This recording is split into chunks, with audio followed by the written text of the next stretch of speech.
Welcome back into another edition of Prime Sports World. Coming to you from Fort Wayne, Indiana, and over there in DeKalb, Illinois. Welcome into the show. We're going to break down the Cincinnati Bengals season today. I'm, of course, your host, David On Point. Helping right there, Mr. TJ Hopkins, my co-host. Thank you very much for checking us out. Please like, share, and subscribe to the podcast as we go live basically every single day, bringing you guys the most up-to-date content. And yeah, this is my first show back since I returned from vacation. I was driving back and forth between Colorado and here in Indiana. So did a fun little road trip. I am very, very sunburned. I know, TJ, you don't have to worry about that or deal with it, but my chest is all cooked up, man. It's bad. It's really bad.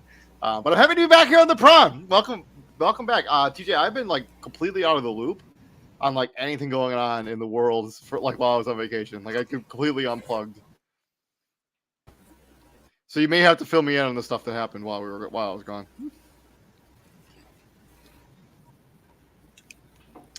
Like what? I cannot hear you, TJ, if you're talking. Well, without further ado, let's get into Cincinnati Bengals. Like what? Fill you in on what? I don't know. So stuff that's been going on. I mean, the free agency. I haven't followed any of the free agency stuff as much as I would normally have if I had been back in town. Like I would have been on top of that. I know the summer league has started. I know they shut down Victor Wembanyama. I know Chet Holmgren's been balling out. He grew a beard. That's fun. We're gonna be doing a full summer league show here next week. So keep an eye out for that content. Yeah. They just shut down Scoot Henderson, and Brandon Miller too. So there's wow. That. What? Okay, that's interesting. Let's get into Cincinnati Bengals. Let's talk about their storylines. Let's first talk about Joe Burrow and Jamar Chase as a duo. Where do you think they rank as a duo in the National Football League? Are they the best duo? Are they in the top 5, in the top 10? Where do you have them ranked as a quote unquote duo? And where do you have them?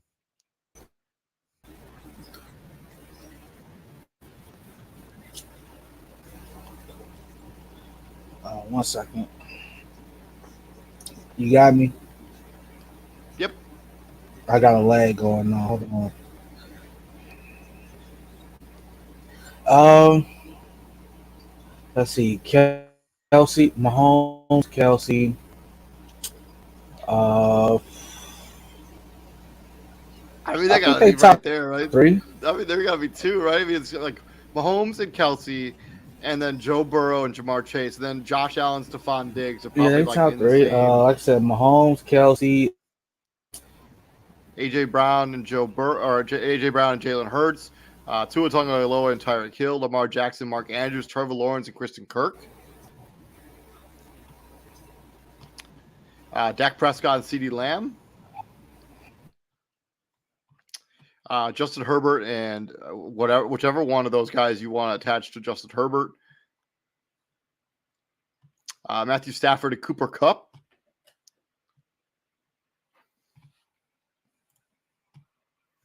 Yeah, I see you got some lag going on. It's all good. I personally think if I'm going to be ranking this duo, I think they are firmly within the top 3. I don't think that's even really much up for a debate. Patrick Mahomes and Travis Kelce is the number 1 duo in the NFL. There's no question about that. When it comes to 2 and 3, I think it's close between Joe Burrow and Jamar Chase and Josh Allen and Stephon Diggs. The only real difference is that Joe Burrow and Jamar Chase have had more playoff success, at least over the last 2 seasons, that Stephon Diggs and Joe Burrow have. So yeah, I think also if you wanted to join me and talk about the Cincinnati Bengals, I shared the StreamYard link into all of the places. Welcome back to the show, TJ. Hopefully, is the lag a little bit better now? It should be. You got me? I can hear you. Yeah. All right. As I was saying, yeah, I think they're firmly in the top 3 for sure. I think you can flip a coin between Jamar Chase and Joe Burrow and Stephon Diggs and Josh Allen. I think those guys are that close. I think Jalen Hurts and AJ Brown are for sure like in the top 5. And then rounding out the top 5 would be Tua Tagovailoa and Tyreek Hill, more than likely. But I think Joe Burrow and Jamar Chase are within the top 3. They could be the top 2 for sure when it comes to duos in the NFL. Yeah. Again, nobody's topping Mahomes, Kelsey. what's name? We gotta see what's gonna happen with the Jets and that new duo, Rogers and I guess Garrett Wilson. Yeah, Yep. Rogers and Garrett Wilson. What's you can't And never count out Kirk Cousins. I kind of need to see Jalen Hurts and AJ Brown do it again, for one more season. Yeah, Kirk Cousins and Justin Jefferson isn't even like I'm on a website right now. They don't even have those. That duo isn't even in the top 10. Yeah, that's disrespectful. It's so disrespectful. It's horrible. That's terrible.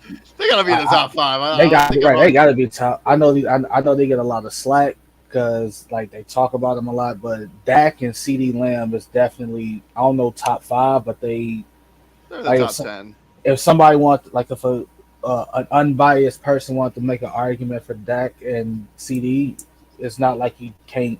It's not like they don't have an argument. Is what I'm saying. Like they have a case, but Burrow and Chase as a duo, yeah, I give them top 3. Like I said, I think it's Mahomes and Kelsey, Allen and Diggs, and then those. You can flip a coin between the latter 2. Yeah, I agree with you on that. Yeah, it's 2,500 yards so far in the career of Jamar Chase. And Joe Burrow passing yards in his 3 seasons as a pro. The first season obviously ended early with an injury, but 12,000 yards in 3 seasons is pretty outstanding at the quarterback position. They're in the top 3 when it comes to duos. Moving on to the second storyline, let's talk about the ceiling/floor for the Cincinnati Bengals team. What do you think the ceiling is, and what do you think the floor is for this team? As a team that last season lost in the AFC Championship game. The season before that, they ended up in the Super Bowl. So what is the ceiling and floor of the Cincinnati Bengals group? Well, that's the ceiling. Right. When you winning changes everything. Right? It's on anybody can have one good year, anybody can get hot and win one good year. Ask Aaron Rodgers. Right? You can get hot and win one good year. But the years after that one, everything changed because there's a new standard set. All right, so in everybody's opinion, the Bengals got hot, right? 3 straight road games, and they went to the Super Bowl. And then they lost. The new expectation, and Joe Burrow even said it himself, the new expectation is Super Bowls. So anything less than a Super Bowl appearance, that's the new standard now. You did you set this, you set it up for in a way you're kind of setting yourself up for failure because. I mean, I think the Buffalo Bills have run into the same problem, right? I mean, they basically set themselves up where their standard is so high. If you don't win the Vince Lombardi Trophy, that season's considered a failure. Even if you do win the AFC East, even if you do make it to the AFC Championship game, anything less than the Lombardi is basically a failure because you set the standard so high. But yeah, I think that's for sure their ceiling. I think the floor is still relatively high. I think they're for sure at the very least a wild card team in the AFC. If their floor is not even winning the AFC North, divisional is probably their floor. The divisional round. Yeah, I'll give you that. Moving on to the final category, let's talk about this secondary. Lost a lot of big-time pieces in the offseason, especially at the safety position. If you're a fan of the Cincinnati Bengals, how concerned are you about this secondary? Going in with Awuzie, who's coming off an injury as your starting corner, Cam Taylor-Britt, who was solid as a rookie, Dax Hill, who's still transitioning over to safety, and Nick Scott, who the guy signed in free agency. They also drafted Jordan Battle, I think out of Michigan. And then they got TJ Hilton as well, or Mike Hilton. Not TJ Hilton. It's Dax Hill season. Now it ain't like you replacing Mo and Curley back there in that secondary. You're replacing 2 of the best guys in the game. And 2 guys who had rapport with each other, who played with each other for a long time. Von Bell and Jesse Bates III. Jesse Bates. I think they played 5 years together, I think. You are you ain't just replacing, Joe Schmo and his twin brother back there. No, you were replacing 2 all pro caliber dudes. That's not an easy replacement. That's not an easy fix. That's not all right, next man up. You have to have that mentality, but that's not what this is. Hey, the guy that's taking Jesse Bates' spot, or for coming in behind him, bro. Do you know the shoes you got to fill? Yeah. Like, do you know like do you I know mean, I who mean, you Jesse replacing Bates became the most highest paid safety in the history of the NFL for a reason. I mean, for a the dude's reason? good. The dude's good. He's also from Fort Wayne. So shout out to Fort Wayne, Indiana, for Jesse Bates the third. He went to Snyder, also where Rod Woodson, I think, went to college, high school. Cool. We know about his Coolidge. Yeah. Like, and Von Bell again. I'm pretty sure there are strong safeties out there better than Von Bell, but hey, Von Bell ain't no slouch by any means. Like, that's a what would you give Von Bell? Top seven strong safety in the league. I mean, that's kind of hard to. He's for sure in the top 10. I don't really know. I mean, he's a starting caliber safety who's been productive So everywhere he's look, gone. so He so played 3 really good seasons in New Orleans, and he played 2 really good seasons in Cincinnati. but just think about what you said though, right? You're replacing a top two or top three free safety and a top 10 strong safety. Hmm. Think about what you're replacing, and you're asking a second year guy in Dax Hill, who I'm sure he gonna hold his own. That's still a big spot to fill, and then you probably gonna I don't know who gonna get the starting free safety spot. It's going to be Nick Scott probably. He was Super Bowl champion. He played 3 seasons as a member of the Los Angeles Rams. Comes over to Cincinnati as a free agent. He's got 4 career interceptions, 2 forced fumbles, 157 tackles, and 9 pass deflections. Shoes to fill, bro.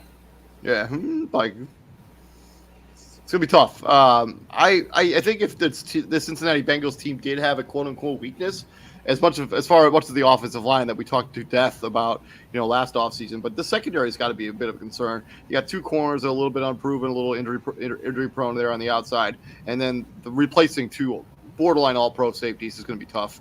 I would be very concerned about the secondary, especially going up against Lamar Jackson with his retooled offense, going up against Kenny Pickett year 2, and what should be a better Deshaun Watson performance in in Cleveland with that offense. So I would be pretty concerned. And not to mention, you're gonna have to play a game against Buffalo. You have to play a game against Kansas City as well. That's a tough ask for a secondary that's kind of being pigeonholed together there. They got to go against the Rams in this season. They got to go against DK Metcalf and Tyler Lockett in Seattle.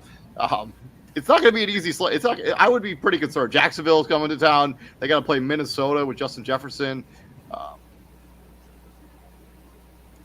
Yeah, Yeah, I would be concerned. now it's gonna be like obviously as the season progresses, you hope these guys get better and all that other good stuff. But yeah, And like you hope they build up a rapport with each other, back to kind of maybe not to what extent it was with the guys they had before, but there's got to be, hopefully by the time the season rolls around, you're clicking on all cylinders. oh, absolutely, got to. But yeah, let us know what you think about these takes, these 2023 season storylines for the Cincinnati Bengals as we swing into their NFL draft. They took Miles Murphy in the first round as he fell, as he was at one time. He was like a top 10 lock, top 10 pick. They took DJ Turner, quarterback out of Michigan. Jordan Battle, the safety out of Alabama. So he fell all the way to the third round. He was mocked kind of in the second round. Charlie Jones, wide receiver out of Purdue. Chase Brown, I know you're high on, running back out of Illinois, going there as well. Andre, last name, Civis? Is that Iowa? Yeah, I think it's Iowa Civis. Yeah, Iowa Civis, wide receiver out of Princeton. And then they took a punter, Brad Robbins, punter out of Michigan. And then DJ Ivy, cornerback out of Miami, Florida. I think it all comes down to Miles Murphy. This guy is going to be, he had 14 and a half sacks from Trey Hendrickson and Sam Hubbard. Miles Murphy is a beast of a human being. He's a very large human being. He had 18 and a half sacks in 3 years at Clemson. He should be able to get pressure on the quarterbacks. 6'5", 268 pounds, also at the edge position. Can play inside or outside. Yeah, it's gonna be. I think they want to create a revolving door at the edge. You still got Sam Hubbard. You still got Trey Hendrickson. Miles Murphy is literally listed as the second DN behind Sam Hubbard. So and they still got what's his name, Joseph Osai. So it's like Yeah, you wanna. It's like you want a revolving door of pressure. It's just because Sam Hubbard or Trey Hendrickson is coming off the field. Don't think it's gonna be. All right, I got a little bit of a No. quote unquote break here. Like it's like no, they want guys that's gonna constantly keep coming and keep coming and keep coming. The fact that a dude like you said, like Jordan, like Miles Murphy dropped in the first round. Like I don't know why he was getting top 5 grades at one time. Yeah. Jordan Before, Battle. like before the season even started, before before Clemson's season kind of went in the toilet right a little bit there, he was like a top 10-5 guy. Like he was. You talked about like that. Oh, his teammate too. His name is totally escaping me right now, but his other teammate that played in the defensive tackle edge position, those guys were going to be like top 10 picks locks, and they fall all the way to 28. That's a good value. Yeah. What's his name? And guys like Jordan Battle and Chase Brown, like for them to Charlie Jones, for them to fall the way that they did, like especially Chase Brown. Like I know Chase Brown didn't like he Chase Brown was a Heisman candidate. He led the country in rushing, and you got that guy in the 5th round. Yeah, he was a Doak Walker finalist at Illinois, rushed for 1,600 yards and 13 touchdowns last season. 1,600 yards, and that's that you got that in the 5th round. Yep. Like Charlie Jones, pretty good slot receiver. He gives you a kind of replacement of Tyler Boyd if he decides to leave, as he is entering the final year of his contract. Jordan Battle, he probably should battle right around with Nick Scott and Dax Hill to be the starting safety for that team. And DJ Turner, the cornerback out of Michigan, also comes from the same team that Dax Hill came from. Ran a sub 4.3 at the combine, which is just stupid fast. and Andre Iosovas, obviously, Ivy League football is looked down upon. But this is like coming into what was it? His last season at Princeton, 66 catches, 943 receiving yards, 7 touchdowns. For the 6'3", 200 pounds. He was also a first-team All-American at the NCAA Indoor Track and Field Championships. So the dude's so a multi-sport athlete. I think that's what you call it. I think that's what people are marveling. Like he is fast. Yeah. He is beyond. Like he is 4'4", 340. Like he is fast, and everybody's like Princeton. That's what they. That's where he loses a lot of people. Like Princeton, he went to Princeton. And I don't really know a lot about DJ Ivy, the cornerback out of Miami. He just gives us some depth. He probably plays special teams. I'd be shocked if he plays any meaningful time at corner. Put it this way: Andre Iosovas is listed as the second guy behind T. Higgins. I'm literally on the depth chart right now. If it'll go back to what I was looking at, yeah, depth chart. I'll take that back. He's listed behind Tyler Boyd. Same thing. He's gonna get some reps. He's gonna get some time. He's gonna play a little bit of special teams, probably as well. And then the punter, I don't really understand this decision at all. You just don't like drafting kickers and punters. I just don't get it. Like you could easily sign this guy in free agency. I don't know. I know they lost that AFC Championship game because they gave up a short punt, but I don't think that's a reason to panic and just draft a punter, regardless of how good they think he is.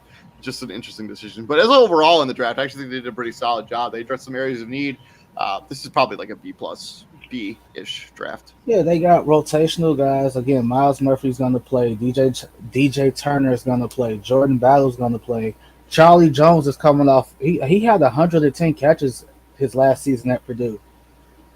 110. I mean, he was Aiden Turner's number one guy. And you get an immediate upgrade going from Aiden Turner to Joe Burrow. Moving on to free agency, this is I think where a lot of the casualties came with the roster shakeup. Obviously, they gave the big money to Orlando Brown Jr. to try to shore up that offensive line as they continue to try to shore up that offensive line for 2 years in a row. If they gave up a lot of sacks this most recent season, obviously they signed Nick Scott, they signed Irv Smith Jr., but the notable departures there, Jesse Bates III, Von Bell, Vesey Bates III end up going on to be the highest paid safety in the history of the NFL. Hayden Hurst, who left for Carolina, Trey Flowers, and Samaje Perine, maybe everyone would scoff at, but he was a valuable running back depth there for the Cincinnati Bengals. He's no longer part of that team. They did some other minor stuff when it comes to free agency. Nothing really that stands out. But the big players that they lost, and good. I mean, good thing they got Orlando Brown. He should immediately make this team better. Oh yeah, because it's been 3 years, right? Joe Burrow's been the guy for 3 years, right? How many times Correct. Joe Burrow's been sacked in 3 years? Yeah, a lot. They also signed Kobe Ford. He most recently played for the Buffalo Bills, I think.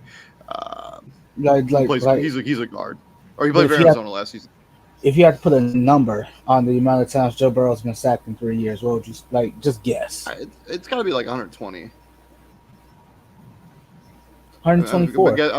Yeah, really? Yeah. Man, look at me guessing. Man, just came back from vacation. I'm on my game already. 120, 32 sacks in 2020, 51 in 2021, and 4 in last year. Yeah, and that probably doesn't even include the ones that he gave up that he was staying in the postseason as well. Yeah, no, that doesn't.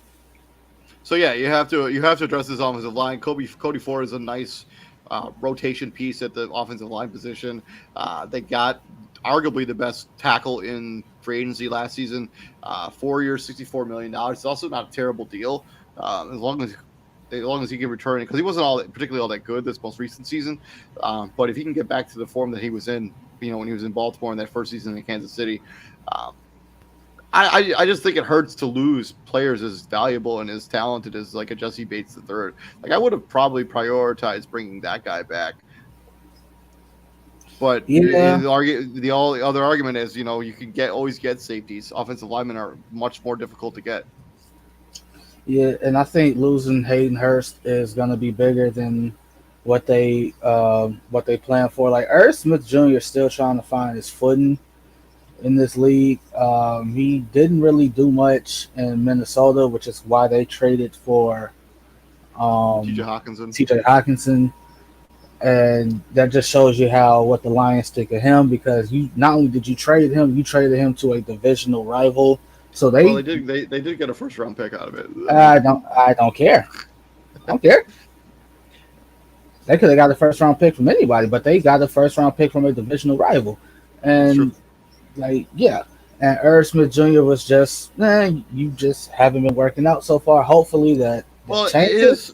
In his defense, he tore up the knee and never really got, like, he basically was injured, and then he spent last offseason rehabbing. It's this kind of stuff you talk about all the time, right? Like, you spend that entire offseason rehabbing from the injury. You don't really get a chance to work on your game. Like, his first season in Minnesota, Izzy was like super high on him. Like, he was valuable in quote unquote fantasy, but he was valuable in fantasy. He had some moments there, and then he gets injured in the offseason. That next season, he doesn't play at all that year after. He probably rehabs the knee. He comes back. He never really finds his footing in that offense again, with the emergence of Justin Jefferson and what's the other wide receiver's name on that team? Thielen? No, not him. I will have to look it up because I cannot remember. And then you trade for TJ Hawkinson and you basically get totally replaced. But there's talent there. I mean, he's one of those joystick type tight ends you look for. So 2019, 36 catches, only 311 yards, and 2 touchdowns. The next year, 30 catches, 365 yards, 5 touchdowns, and then last year, 25 catches, 182 yards, 2 touchdowns, but he got hurt. So yeah, he only played in 8 games last season. So it's 16, 13, then 8. KJ Osborne. KJ Osborne is the guy I was thinking. Okay. So but I still think there's talent there. I think Hayden Hurst. I don't think he was as talented as he's been. This is going to be his 5th team in 4 seasons. I mean, he's bounced around the league for a reason. Like, I think he's a good tight end, but he's nothing life changing. And I think if you can get even a third of that, what you can get out of Hayden Hurst, I don't think you'll even miss him. Irv Smith should be a good piece there. But given what they've lost in free agency, this is probably like a C. Yeah, obviously, like, when you pay Orlando Brown, like when you get a premier swing tackle like Orlando Brown, and like, yeah, I mean, you said it. The name of the game is protecting Joe Burrow. Like, you want to shore up that left side. I mean, he's the franchise. I He's the mean, franchise.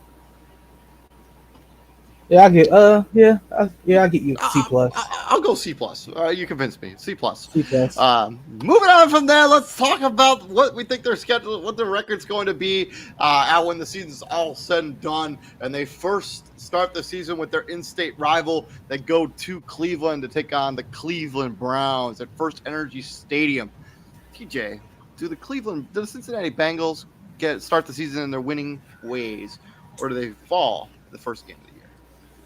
I think when we did the Browns preview, we picked Cincinnati winning. So yeah, no need to change that. So Cincinnati wins. I will also agree with you. I do think Cincinnati wins this game, so I'll go with that. To the game number 2, Baltimore Ravens roll into town with Lamar Jackson fresh off his fresh new contract. Do you think that Lamar Jackson and the Baltimore Ravens go into Cincinnati and beat the Cincinnati Bengals in a rematch of the playoff game, the wild card game of last year? Or was it one of them two? I think it was a wild card game. So I had a split for this one. I think I did, what was it, a home and home? So this is, so they win this one. So they 2-0, but they lose the game in Baltimore. I agree with you on the home and home split when it comes to the Baltimore Ravens. Actually, Cincinnati sweeps the rest of the division. I think they beat Cleveland twice, and I think they beat Pittsburgh twice. And then the next week after that, the Los Angeles Rams come to town into Paycor Stadium.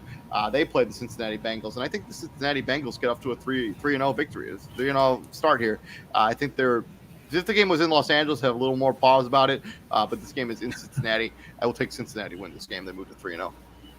Yeah, I don't know what to expect out of the Rams. I just hope I just hope when they play this game, I don't want to hear in the Bengals win. The Bengals get revenge on the Rams. Like, no, they didn't. It's a regular season game. And not to mention, this isn't even close to the same Los Angeles Rams team they beat in the Super Bowl, like that lost to in the Super Bowl. Then they got 3 games in a row before their bye week. They go to Tennessee, they go to Arizona, and then Seattle comes to town. Do they lose any of those? They lose to the Titans if they don't take them seriously. Like, if they let Derrick Henry run roughshod, if they don't contain him, they can lose that one, and they can lose Seattle. But the only one I realistically see them losing is Seattle. I do not think they will lose any of those 3 games. I think they start the season 6-0. They go into their bye undefeated. I think they beat the Tennessee Titans because I don't know what to make of them offensively. The Arizona Cardinals will be the worst team in the NFL this upcoming season. And then Seattle, I'm sure that's the only game that gives me even a little bit of pause. But I think Cincinnati's just better than Seattle on paper. Because Seattle has the secondary to match up with that receiving core. They do. So you got you put what's his name? You put Tariq Woolen on Witherspoon. You put Tariq Woolen. You put Tariq Woolen on Jamar Chase, and then the other guy, the other rookie they got, you put him on Witherspoon, right? Witherspoon. They drafted Witherspoon. You put Devin Witherspoon on T Higgins or Tyler Boyd. So they got the secondary to match up with them. That's gonna be fun. That's gonna be fun. It will be a very entertaining game.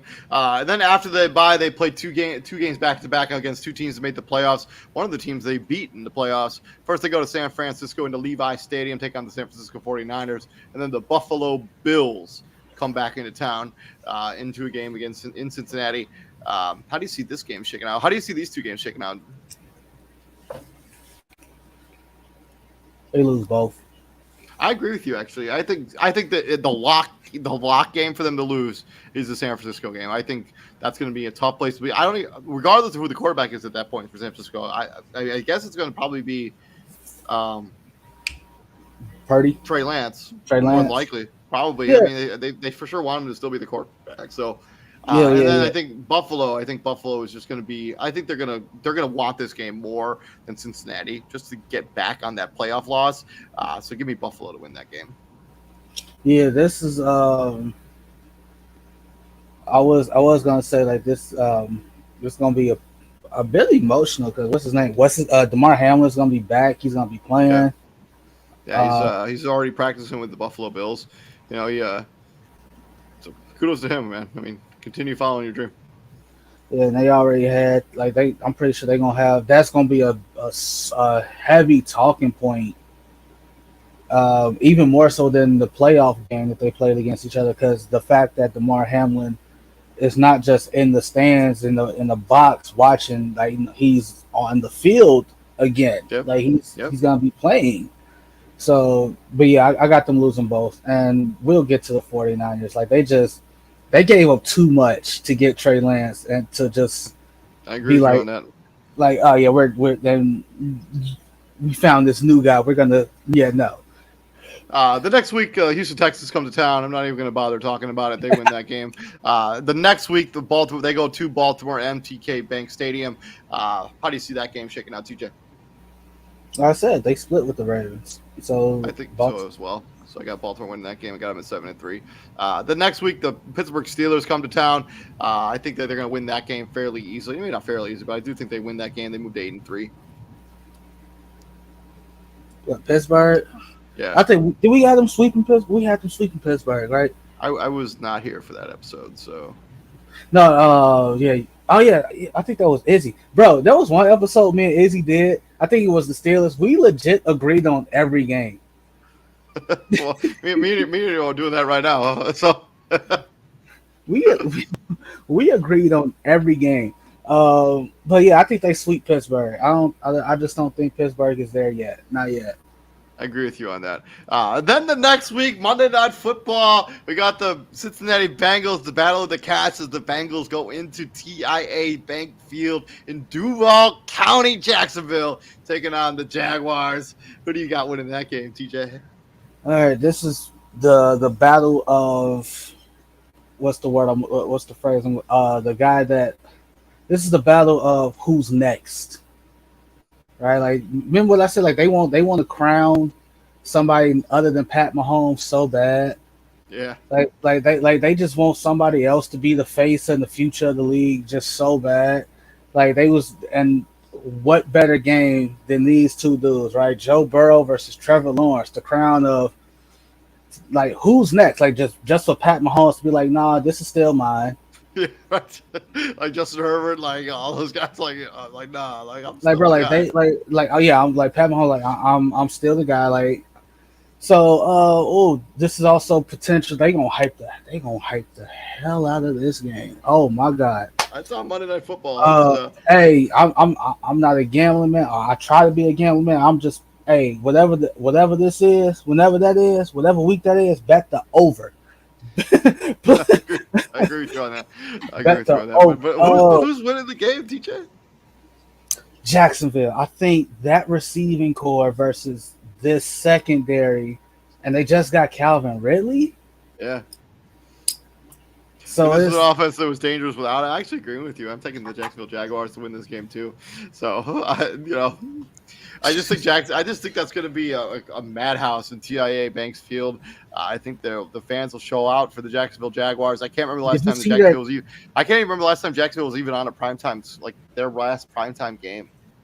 what was it, the Saxonville year? So what's that, 6 years? I mean, it's been a long time that I can remember them being on primetime, where it wasn't like a Thursday night where they're just throwing the team a bone. Right. Did you see the design? Oh no, you didn't. I think the Cons, they announced plans for a new stadium Oh. in Jacksonville. I gotta find it and I'll send it to you. Okay. The next week of this year, they go the Indianapolis Colts, or whatever's left of the Indianapolis Colts, come to Cincinnati Bengals. Cincinnati, yeah, they win this game. Yeah, you just hope if you're a Colts fan that Anthony Richardson is playing by this point, getting some meaningful reps. It does sound like latest news out of Jim Irsay is that he's probably going to play week 1. The latest report is that they want him to play. You can't learn how to play football if you don't play. I mean, I am fully behind that. And Jim Irsay may not be the most emotionally stable person ever. So, and I'm fully behind that. Either you play him or you don't. Don't do this. We going week 5. We just gonna throw you in there. Like no, because by that point teams are already well oiled and ready to go, and it's just like no. If you start them off week 1, you rusty, they rusty. We all rusty together. Let's go. Yep. The next week, the Minnesota Vikings come to town. The battle against Justin Jefferson versus Jamar Chase. I don't think they've played each other yet in the NFL. I don't think they have no battle of the gritty. So it'll be the battle of the gritty. But who takes the cake when it comes to the battle of the gritty? Vikings, Bengals. I know we haven't done the NFC North yet, but I think this is the last hurrah for Kirk Cousins in Minnesota. I agree with you. If Minnesota doesn't win the Super Bowl this season, I think there's going to be a major roster shakeup there. You could probably argue win, lose, or draw. They're probably going to do that anyway. Yeah, I mean the roster is expensive. I mean, you can't even get out of the first round in many seasons. I think with Ziggy Wolf is still the owner of that team. I think he's going to want to try to shake up that roster a little bit. For Jacksonville, Minnesota. Give me Cincinnati. Cincinnati. I don't think it's going to be close either. We are finally disagreeing on a game. I'm actually going to take the Minnesota Vikings to win this game. I think they're going to have the edge rushing presence to get after Joe Burrow and make things difficult. Really? I also think they have the offense that can give the Cincinnati Bengals team of problems. That they do. I will take the Minnesota Vikings, but would I be shocked if I'm wrong? Nah, not at all. The next week they go to Pittsburgh. We already talked about Pittsburgh. They're sweeping the Pittsburgh Steelers. I agree with you on that. The next week, we got the rematch of the AFC Championship game. Actually, the AFC Championship from the last 2 years. We got the Kansas City Chiefs going. They're going into Arrowhead, take on the Kansas City Chiefs. Depending on how the season shakes out, Kansas City could have everything locked up. So could Cincinnati, at that matter. Who do you see winning this game? Week 16 in Arrowhead. Week 16, because of the odd number of games, no one is resting anyone unless mathematically you are locked in. All right, by this point in the season, if the next 2 weeks don't determine seeding, don't determine anything for these two teams, if they got everything, if both teams are 1 and 2, and no matter the outcome of this game does not matter, I do not envision that being a scenario. There hasn't been a scenario like that since they switched the playoff seedings. It's just not going to work out that way. So yeah, but the thought of teams resting guys like that, I think those days are over with. Also, I just think these two dudes, Mahomes and Burrow, I just think they're just too competitive for that. They're not finna go for that. They're no, I'm not sitting out. He ain't sitting out. Not to mention, this is a matchup you may see again. I don't think you necessarily want to take your foot out of the gas if you're going to see this team again at some point. Absolutely. You do not want. Yeah, you don't want to give them any kind of. Well, either way, somebody's going to have some kind of quote unquote mental edge because it's a game. You play it. Somebody has to win. Somebody has to lose. Right. Yep. But I think because unless it's a draw, it goes to overtime and nobody wins. Don't even get me started on that. And I only think that's not even the case because these two teams have matched up with each other so much in the last 3 years. It's hell. What can you throw at me that I haven't seen already? With that being said, I do think that the Kansas City Chiefs are going to win this game. This game is at Arrowhead. Do you know that Patrick Mahomes has never lost a road division game? Yeah, since he's been a starter. Yeah, he's never lost a road division game. So yeah, it's unfathomable. Hey, AFC West, get it together. Yeah, right. But yeah, I'll take Kansas City to win that game. I think they're gonna. I think they move down to they fall to 11-6, 11-5. And there's an earlier spoiler. I think they beat Cleveland. They're 11-6, and the season's over. 12-5. I have them 11-6. I think that'll be good enough to win the division potentially. I do think the AFC North is going to be one of the most competitive divisions in football. I could see a scenario where all four of those teams end up making the playoffs, or not all four, just are in the hunt for a playoff spot. It's not going to be easy coming out of the AFC North. I got them at 11-6. TJ got them at 12-5. Let me know in the comment section. What do you think what Cincinnati is going to be this season? Also, the one thing that we didn't talk about with Cincinnati, just shut up and play. Shut up. You ain't won nothing. I understand what's his name. Joe Burrow came out and said something in regards to the trash talking. Like, yeah, he won. He's supposed to. Like he's supposed to back his guys no matter what. His guys supposed to back him no matter what. But to the rest of the league, you talk too much. Shut up. You're the Memphis Grizzlies of the NFL. Done do a whole lot of talking for somebody that ain't won nothing. Shut up. Like, what's his name? Was it? I forgot who it was. Somebody was like, Pat Mahomes got named something. Like, he had won some award, and somebody was like, I think somebody was like, Pat who? On the Bengals was like, Pat who? And Travis Kelce was like, yo, don't you ever in your life disrespect Pat Mahomes like that, bro. Yeah, man, the guy's got 2 MVPs, two Super Bowl MVPs. He's won 2 rings. I mean, the fact Pat Mahomes is probably going to go down as like the greatest quarterback ever. Like when it's all said and done. Like, let's be real. But it's like just if y'all win it this year, then hey, talk all you want because you earned that right. But y'all talk a lot for a team. They are the Memphis Grizzlies of the NFL. You're the Memphis of the NFL. On that note, thank you very much for checking us out here. Please like, share, and subscribe to the podcast. We'll be back here next week as we start to dip into the NFC North. The black and blue division. Me, TJ, and Izzy's favorite. Matt James, too. We're fans of that division, teams in that division. So can't wait for that content. We're also going to be breaking down the Summer League. I don't know if I'll do that tomorrow or if I'll do that at some point next week because there's been some interesting stuff that's been coming out of the Summer League now that I'm trying to catch up with it. I'm free on Saturday if you want to do that one Saturday. I don't know what time I'll be home on Saturday, so let's keep that on hold. We'll keep the schedule kind of loose for right now, but for sure, NFC North content next week. Keep an eye out for that content. Like, share, and subscribe to the podcast. David Huffman, TJ Hopkins. TJ, what do we do here at the Prime, my friend? We bring the heat, and I'm trying to figure out what I want to eat. Hey, Chipotle or Chinese food? Chipotle. I'm not a Chinese fan of Chinese food at all. Uncultured son of a... See you later, man.